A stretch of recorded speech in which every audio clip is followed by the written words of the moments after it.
You want the truth, the whole truth, and nothing but the truth? You can't handle the truth! Well, we're giving you the Michigan Sports Truth, the show that detects, exposes, and reveals actual and hidden facts, truth, research, and statistics about all the Detroit and Michigan sports teams that the mainstream media doesn't want you to know, whether fans like it or not. No junk, no entertainment, no homerism, no coddling, no pop culture, no opinions, no shilling, and no fluff. Head over to our website at michigansportstruth.weebly.com, follow us on Twitter at Michigan_truth, and like our Facebook page, The Michigan Sports Truth. Also listen to us on Spreaker, SoundCloud, iHeartRadio, and Apple Podcasts via iTunes.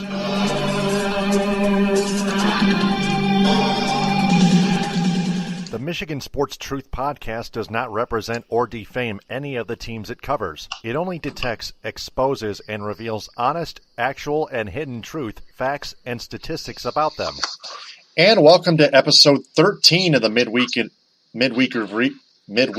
edition of the Michigan Sports Truth podcast on Spreaker, also on SoundCloud in a playlist under my name, Taylor Phillips, in parentheses, sports, iHeartRadio, Apple Podcasts, and Spotify, only under my name, Taylor Phillips, but soon to be listed as the Michigan Sports Truth in about 2 or 3 weeks. Follow me on Twitter at DT2Phillips. Also follow Ed Smith at EdSmith313. Ed got a very important top story to break, and we're going to do that right about now. Touchdown, Detroit Lions! Let's get right to it. Yeah. Touchdown, Detroit Lions! WJR in Detroit, the flagship station of those Detroit Lions, has fired color commentator Jim Brandstatter. Oh, man! Because they decided not to renew him, and they decided to hire Lions offensive lineman, former Lions offensive lineman Lomas Brown as the new color commentator. Now, the reason for that is because according to Jeff Moss of the Detroit Sports Rag, on Twitter at DetSportsRag, I asked him if he has any inside information. Jeff Moss got quoted and said, yes, they got rid of him because WJR's parent company, which is Cumulus Media, is currently in bankruptcy. Oh, man! Lomas Brown, which is a former offensive lineman and backup color commentator, who is now the primary color guy, is getting paid less than Jim was paid before the firing.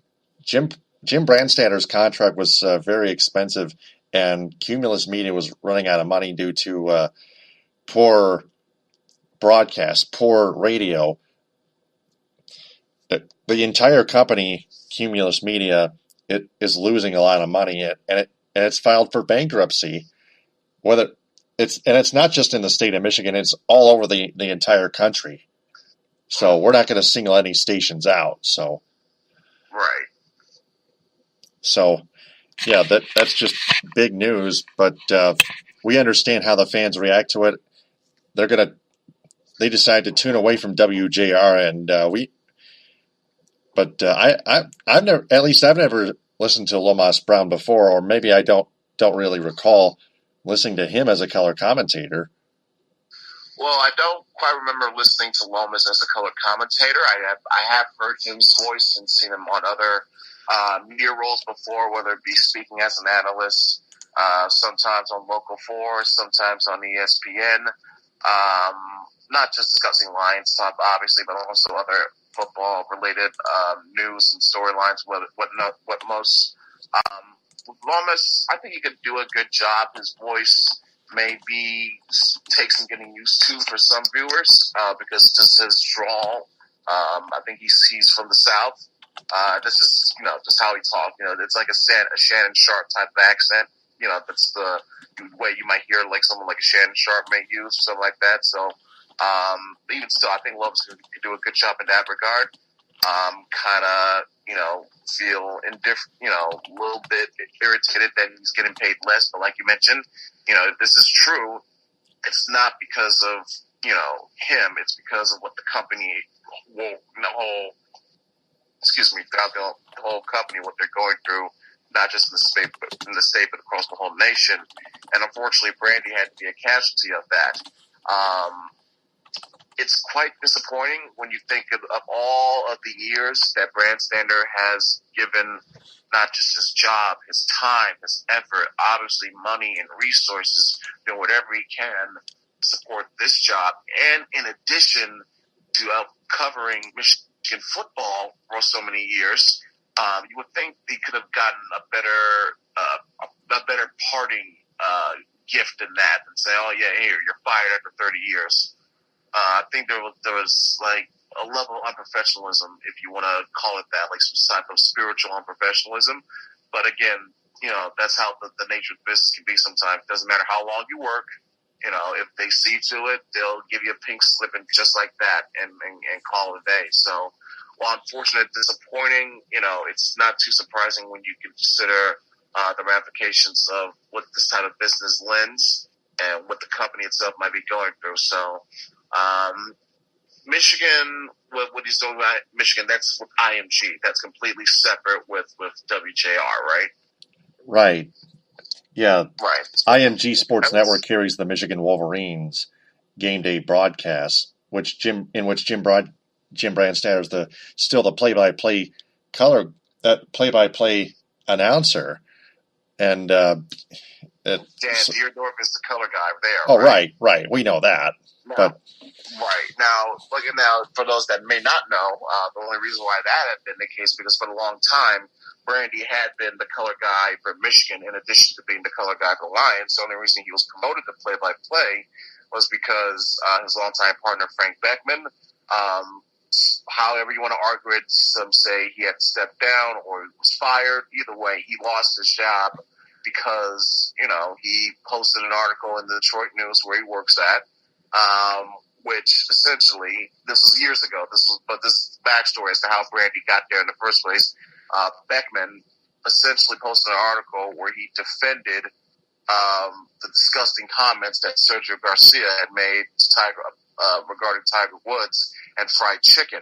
So, when you consider that, and on top of the fact that Beckman had said some other, ludicrous sounding shit in other past years leading up to that moment, it was a no-brainer. He had to go. So, in terms of finding his replacement, they decided to go in-house, go to Brandy, bump him up one spot, and give Dan Deerdorf, a Michigan alum, a former player, I believe, also gave him the color commentator spot.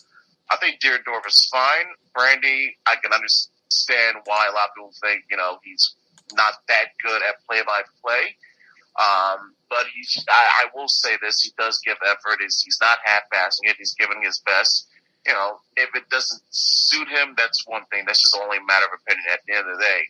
If the folks at ING, if they're fine with it, and obviously if the school is fine with it, they're going to keep him in that role for as long as possible, especially now that he has one less source of income with this gig with no gig with the Lions anymore. So,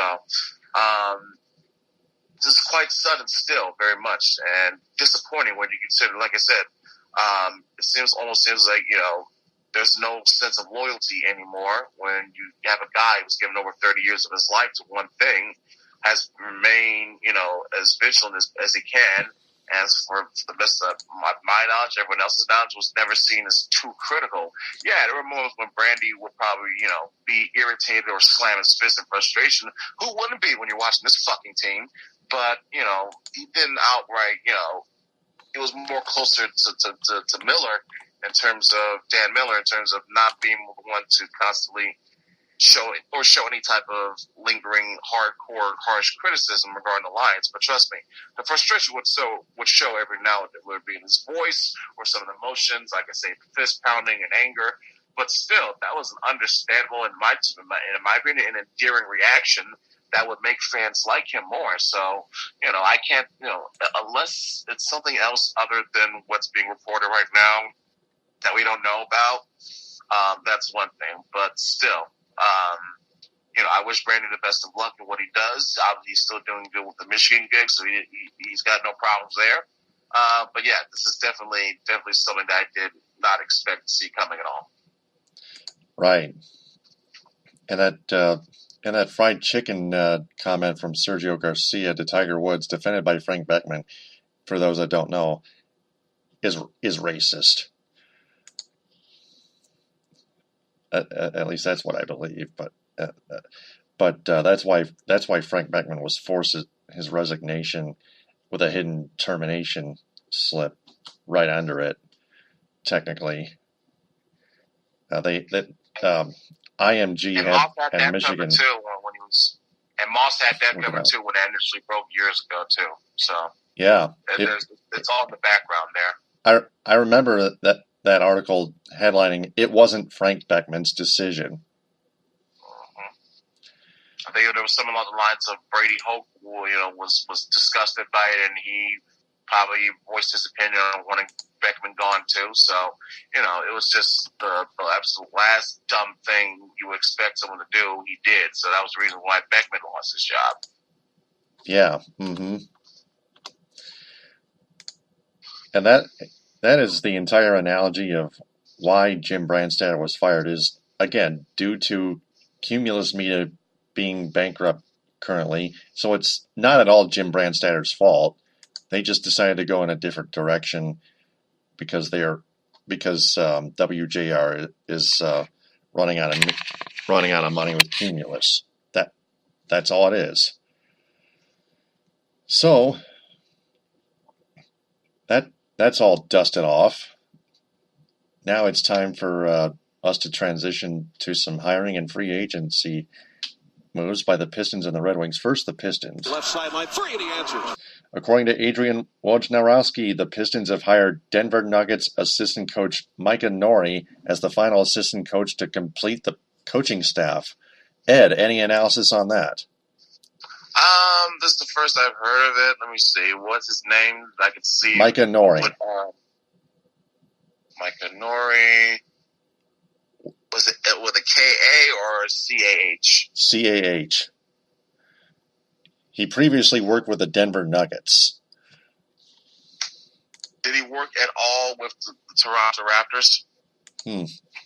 Not that I know of, unless I'm proven wrong, but I'm pretty sure. Yes, he was. He was a former staff member with the Raptors. At that, he had at one point spent 15 seasons with the Raptors organization. So obviously that included some time on Dwayne Casey's coaching staff as well. So that, again, this is a move that makes sense surrounding Casey and Stefanski. Well, Stefanski making the moves, but he's surrounding himself and Dwayne Casey with familiar names that they know, with previous experiences that they had. I'm sure they had some positive things to say. Otherwise, they would have made these moves. So, again, that is an understandable reason as to why they would make moves like this for the front office purposes, and also for, like I said, just the coaching staff entirely. It's a familiarity thing, just like we saw with the Lions. First hiring Bob Quinn, now hiring Matt Patricia, and now they're trying to spread out. Like I said, trying to be the Patriots. Make it to mirror the Patriots as much as possible. That's what we're seeing the Pistons doing here with this situation, almost essentially trying to mirror the Raptors, which is not a bad thing. If you have a team that gets 50 wins average on a season, be one of the top seeded teams in the East, it's not their fault that they have to run into LeBron James every damn year. And now that it's in the West, you can breathe a little bit easier now. So with the Pistons, I like where they're going. These are moves that I have no problem with. It just comes down to making sure that the players are in the right spots, and you know exactly what the hell you're doing, and you're developing them the right way and doing them better than what your predecessor had done. That's all I could ask for from Dwayne Casey and his staff. I love it. Oh yeah. Well, the Pistons might reach even a deeper seed than just 8th, because we're tired of. It's not much though, because there's still plenty of good teams in the East, or at least teams in the East that are far better, more advanced than what the Pistons are currently at right now. Obviously, the Sixers and the Celtics, but then when you factor in, there's the Pacers, there's Milwaukee, there's the Wizards, there's the Raptors, there's even the Heat, there's even the friggin' Hornets, The 76ers. All those other, I thought I mentioned those, but the Sixers too. But yeah, all those other teams where, if you're the Pistons, the way your spot is right now with the money you had tied up into these players and the way you finished last season, it's going to be an uphill battle, new coach or no, to try and get to a 6th seed in this Eastern Conference. Granted, the West is still obviously the stronger of the two. But in terms of where the Pistons are right now, it's still no easy climb to get up or move higher in the Eastern standings just because LeBron is gone. There's still ways of, hey, can Reggie Jackson and Blake Griffin stay healthy enough to where they can all be together for the most of the season to chill and mesh with Andre Drummond? Can these new rookie additions, especially what you've done in this year's draft, Kyrie Thomas, Bruce Brown, et cetera, can they be not immediate impact, but can they give you solid production to help you booster up your chances of getting that higher seed? Because Luke Kennard, he obviously wasn't going to be a Donovan Mitchell or Ben Simmons, but you expected something a little bit more from a guy who was picked as high as he was. So you hope to see a better impact from more of the other rookies this season. You just don't know how, but I will say this: I like Bruce Brown's game. From what I saw a little bit in the summer league game the other night against Minnesota, his size, he's 6'4", 6'5", so he's a little bit bigger than most point guards, so they're able to use that size to his advantage. He's a guy who likes to take charge, go to the rim almost at ease, and with that size that he has, it makes it a little bit easier for him to do that. Good finisher from what I could tell, but obviously his main strength is his defense and how he can immediately use that defense to turn around instead of his offense. Like, he can help you get a steal in one possession and at that same breath use it, and on the fast break find someone, near under the hoop or near an open lane for a spot. I saw that a couple times where we're finding Kyrie Thomas or finding Henry Ellenson or finding someone else. Bruce Brown's game I really like so far. Granted, it's literally only the first time I've ever seen him play. But I like his style. I like how he handles himself. And as long as he stays healthy, he has potential to be a pretty damn good player. Pretty damn good player in this league. So I'm liking the selection more and more. I'm liking what the Pistons have done in this draft more and more. But it's just a matter of time of, hey, summer league is one thing. How much of the work can you put in when, come fall and come winter and come spring? Oh, yeah. Zaza Pachulia is an upgrade in the backup center department. They waived Eric Moreland. Yeah, you need it for a backup center. You need someone with more size, more rim protecting ability. Zaza has that. And of course, the knock on wood, if you need him for a secret weapon to take out the other guy on to start play on the other team, you got the right guy to do that. I mean, it's the same guy who essentially killed the Spurs franchise as we currently know it for this era. So he's got that going for him. And, also in addition to that, hopefully you see Henry Ellenson take another step up this year. I also saw him in the summer league game. He did not have a good night shooting wise, but it's not like he was jacking up bad shots. He was creating himself good looks, driving to the paint. He just wasn't able to finish on most instances, but he wasn't giving up. So I give him credit for that. Also, in terms of Ellenson, I've noticed, maybe I'm just the only one, but when you compare how his body looks this year as opposed to last year, even the year before, he has definitely shaped up. He has lost a lot of, if you want to call it baby fat or something. I call it, it reminds me of like when Stafford finally got himself into shape about 5 or 6 years into his career. Because for a while he had some baby fat going on with him, so it made him look heavier than what he was. So eventually he slimmed down, got himself in shape, and now he's playing even better than my wildest expectations. Now, when it comes to Ellenson, with the way he's gotten his body in shape, he looks more and more like a true stretch 4, stretch big type of player. So it'll be interesting to see how he'll handle using this, his new look. Obviously, with his body, it should help improve against his conditioning as well, so he can have more minutes out there. So if you're Ellenson, or to me rather, I would be very interested and intrigued to seeing how Henry Ellenson improves in this season, this go-around, as compared to last year. Let's get back to Zaza a little bit more. My question is, can he play defense? Yes, he's big enough size. He's a big dude. He can give you good rim protection.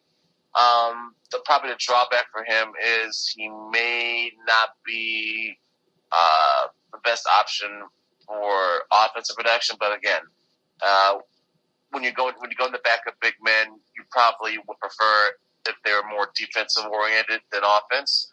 So with Zaza, you're getting that, and with Ellenson, you get that you balance it out with Ellenson with his offense. So that's your yin and yang, for so to speak, for your backup big man if you're the Pistons.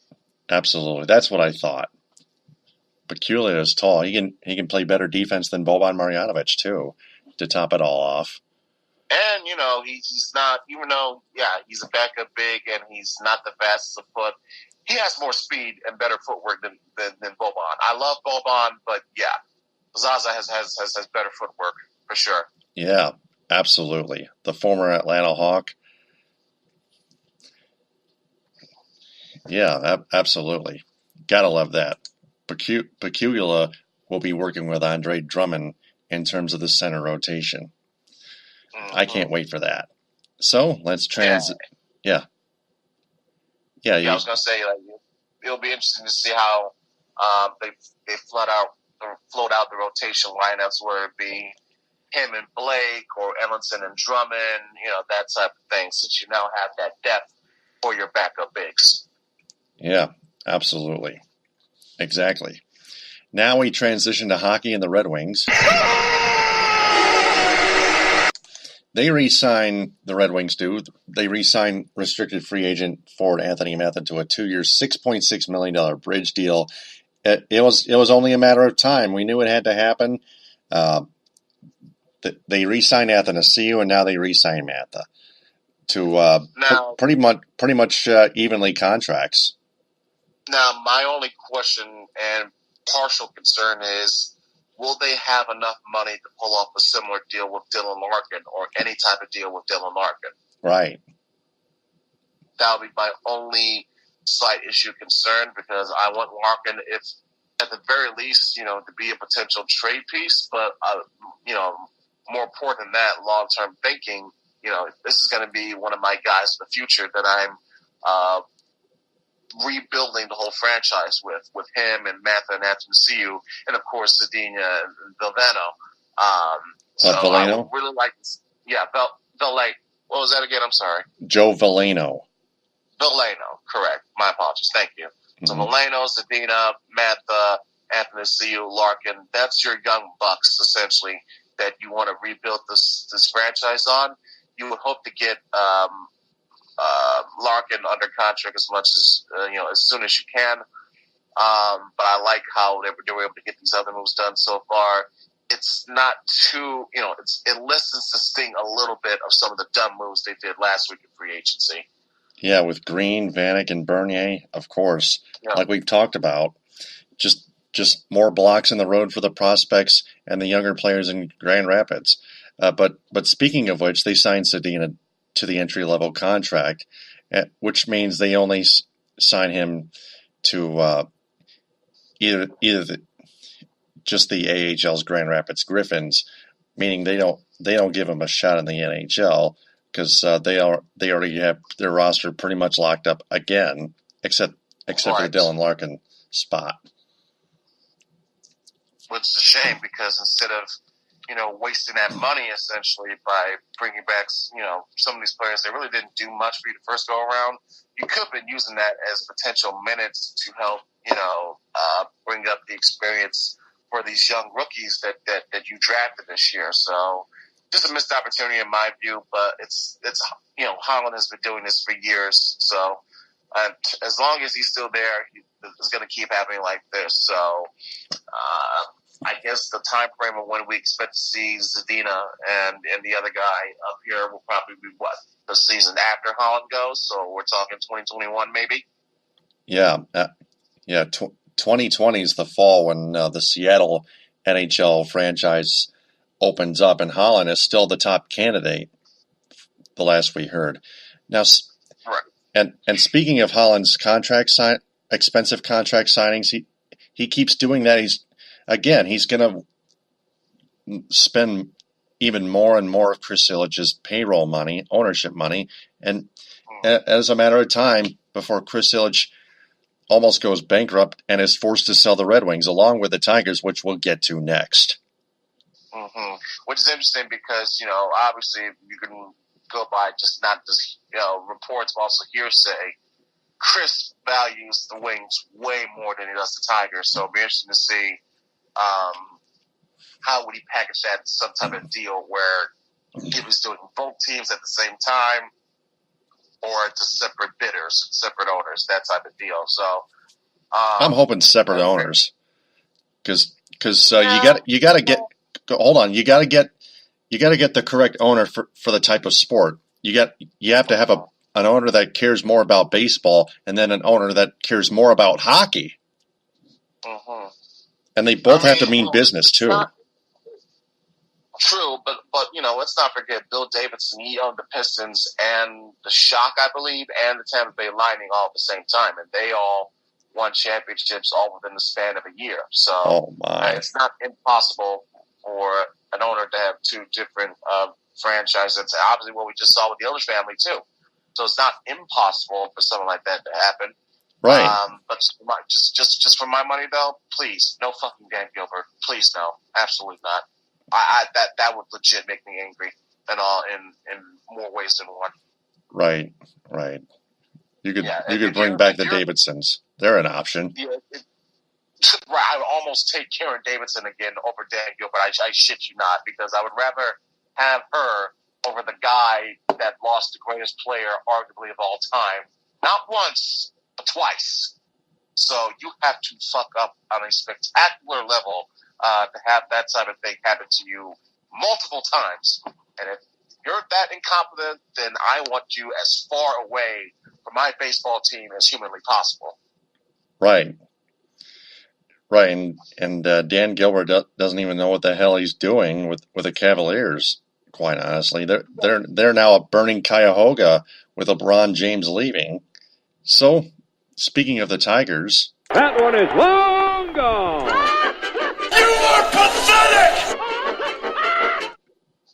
Let the tanking continue.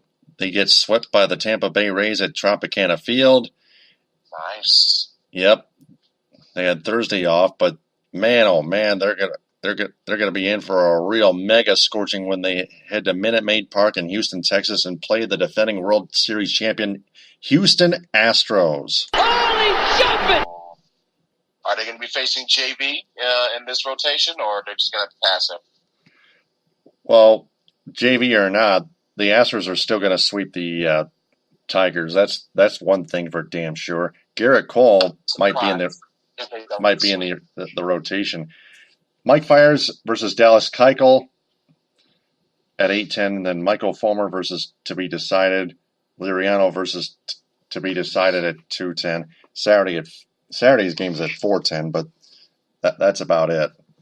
Shane Green has activated, by the way, and Alcantara is optioned to AAA Toledo. Well, when you see those two to be determined, it would not surprise me if Verlander is one of those two starts. You know how he is. As for the Tigers, so they're 40-55. Let me dig up the standings again. They're in third place. There's probably still third place in that shit show division. Yep, absolutely. Mm-hmm. Yep, 40-55, third place. Mike Fiers versus Dallas Keuchel. Fulmer versus to be decided at 4:10 on Saturday, and then Sunday at 2:10. Liriano versus to be decided. So, wouldn't be surprised if Verlander gets the nod in one of those starts, to give his full team, good old-fashioned ass whipping. As for Nick Castellanos, I was trying to share this brief thought before we got cut off. I was wondering if they are considering moving Castellanos to either first, to somewhere else, probably in the infield, to give him a better reach for defensive skill or lack thereof. Or they'll just probably put him in the DH spot if need be, especially since Cabrera his body is breaking down every damn year, it seems. So eventually you're going to need another, first baseman or DH hitter soon. As for Castellanos, though, you have to wonder, I'm not always into conspiracy theories, but a conspiracy theory would be nice here in terms of why they're keeping Castellanos in right field. Maybe it's to better their chances of getting that high draft pick next year, where, they're not outright purposely tanking, but, it doesn't hurt their causes to tank by doing moves like this. So there's always one thing you got to consider. right. So, the Tigers, let me check it. Yeah, 11 and a half games back. The Indians just beat the Yankees here. Yeah, the Indians just upset the Yankees at Progressive Field. Let me check the score real quick. The Indians beat the Yankees actually beat the Indians 7-4. My bad. Oh, I was getting ready to say, because if you're the Yankees, knowing how neck and neck you are with the Red Sox, one of those two is probably, even if they win over 100 games, one of those two teams is probably going to have to play in that one game wild card. So it was very important for them to not fall track behind Boston. So, they can't be losing to teams like this. It will be one thing if you were losing to the Red Sox or even losing to the Astros, but losing to the fucking Indians in this year from that shit show of a Central Division would be inexcusable at any point of the year, especially now that we're almost at All-Star break, getting ready to enter the home stretch during the season. So if you have any amounts of these bad losses, you can look back as to on one of these potentially, if you were to say end up in a wild card spot, that wild card game, and you get sent home, you can look back and say, wow, we could have beat the fucking Indians when we had the chance. So luckily, they're able to avoid a humiliating loss of that nature tonight for the Yankees. Yep. So we're going to go ahead and get to our segment. This. Pencils down, everyone. It's time to find out what's your grade. What's your grade on WJR firing Jim Brandstatter and hiring Lomas Brown as Lions color commentator? Very disappointing, so I'm going to give it a D. I felt they really treated Brandy wrong. Granted, I get it. Business is business, but come on. That guy's given over 3 decades of his life to this damn job. That's the least you could do is give him a better pat on the ass on the way out than just outright firing him, only reason it's not an ass is because I like Lomas Brown, so I think he could do well in this role. So I'm happy for Lomas, but still, not cool, WJR, not cool at all. No. The Pistons hiring Micah Nori as their final assistant coach. B, and it's a move, when you look at his resume, it's a move that doesn't surprise me. Again, they're just trying to surround Coach Casey with as much familiarity as possible so that when he starts to implement his own thing, it's not as foreign to the other coaches around him as it is to the players. So I've got no problems with this move at all. B. All right. The Zaza Pachulia signing. The Pistons signing Zaza Pachulia. Pachulia, yep.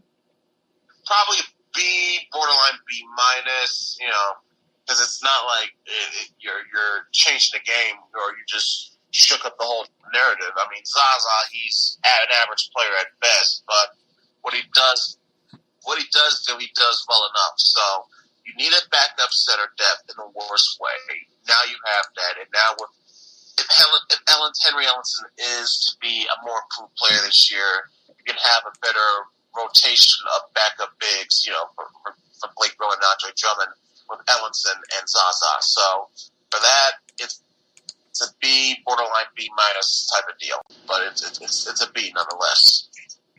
How about the Red Wings re-signing Anthony Mantha? Need to do that.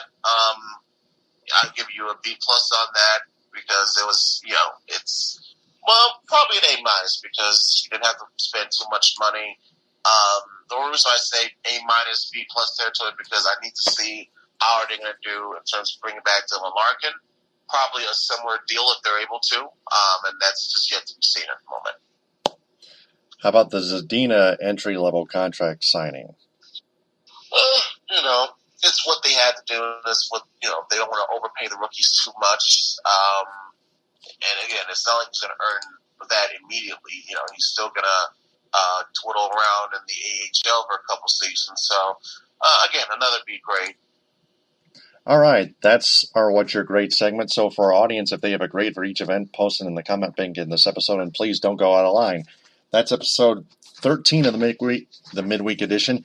Before we sign off, I want to remind everyone to share this episode and our entire podcast on social media and have their friends share that as well, because we want to tell them that the Michigan Sports Truth Podcast is searching for a wider online audience that's fans of sports. So please spread the word about the Michigan Sports Truth Podcast on Spreaker, SoundCloud, iHeartRadio, and Apple Podcasts via iTunes and Spotify coming soon. Its Facebook page, its Twitter handle at Michigan_Truth. I'm Taylor Phillips. Follow me on Twitter at DT2Phillips and Ed Smith at EdSmith313. Nice job tonight, Ed. We'll talk to you next week. Absolutely. Great job as well yourself, Taylor. Can't wait. Yep, thanks. And we apologize for any technical difficulties, but we'll talk to you next week on episode 14 of the midweek edition. Thanks very much for listening, downloading, and sharing. TTFN, ta-ta for now. The Michigan Sports Truth Podcast does not represent or defame any of the teams it covers. It only detects, exposes, and reveals honest, actual, and hidden truth, facts, and statistics about them. Transmission complete.